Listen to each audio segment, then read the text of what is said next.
তৃণমূল ছাত্র পরিষদ নেতা শুভরঞ্জন সিংয়ের বিরুদ্ধে চাঞ্চল্যকর অভিযোগ তুললেন ব্যারাকপুরের প্রাক্তন সাংসদ অর্জুন সিং। গতকাল টাকার বিনিময়ে ভোটার কার্ড, আধার কার্ড, পাসপোর্ট তৈরি করে দেওয়ার অভিযোগ। এরপর আবার ভারতীয় রেলের লোগো এবং অশোক স্তম্ভ ব্যবহার করে প্যাড এবং ভিজিটিং কার্ড ছাপিয়ে রেলের চাকরি প্রার্থীদের কাছ থেকে লক্ষ লক্ষ টাকা আত্মসাৎ করার অভিযোগ ওঠে। এই বিষয়ে অর্জুন সিং রেল দপ্তরে অভিযোগ জানিয়েছেন। ব্যারাকপুর লোকসভা কেন্দ্রের প্রাক্তন সাংসদ অর্জুন সিং বলেন, রেলের চাকরির জন্য এই কাজ করছে এবং তৃণমূলের নেতারা এই কাজে হিস্সা নিচ্ছে।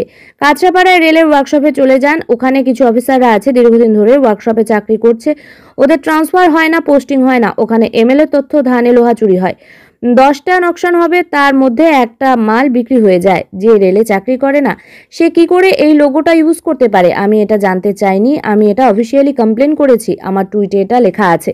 পুলিশ ছাড়া এসব হয় না। টিএমসিপি নেতা, তাদের মধ্যে বেশিরভাগ সিকিউরিটি, পুলিশ সিকিউরিটি আছে।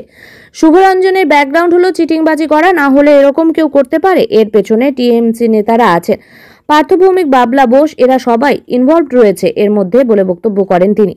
এই বিষয়ে নোয়াপাড়া বিধানসভার টিএমসিপি প্রাক্তন কনভেনার শুভরঞ্জন সিং বলেন, ব্যারাকপুরের প্রাক্তন সাংসদ অর্জুন সিং অনেক রকম অভিযোগ করেন। সে এখন বাচ্চা ছেলে হয়ে গেছে, এখন বাচ্চা ছেলেদের সঙ্গে লড়াই করছেন উনি।